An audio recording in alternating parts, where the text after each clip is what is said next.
我想告诉所有人，这个真是太好吃了，还有你想象不到的简单。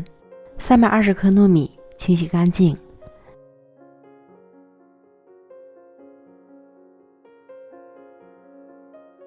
加水浸泡3小时。80克黄黏米，同样洗净后加水，浸泡3小时。泡好的糯米是很容易能碾碎的状态。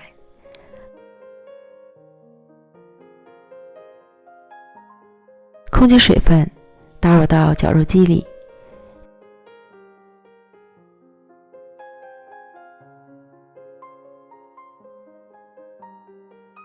打成细小的颗粒状，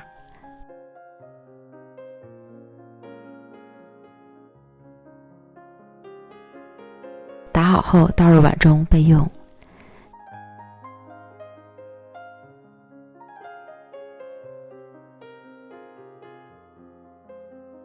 接着再将黄黏米打碎，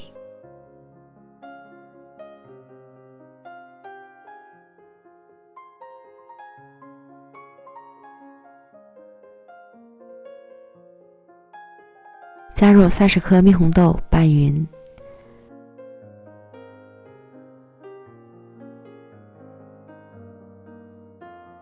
准备模具，倒入一半的白糯米，铺平，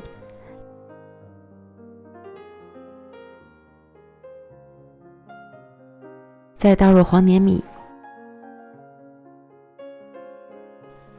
铺平，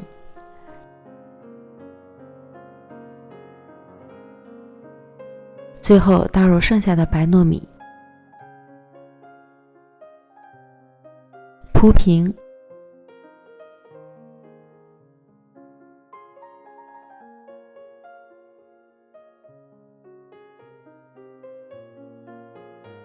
冷水上锅，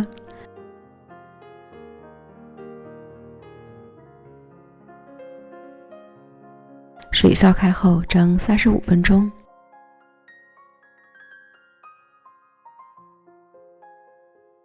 蒸好后放凉，脱模，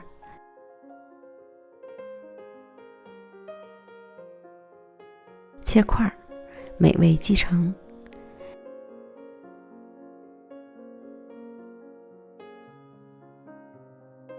这样做的糯米切糕真的是太好吃了，软软糯糯，筋道有嚼劲儿，无油无糖，健康美味，关键做法还简单，赶快试试吧。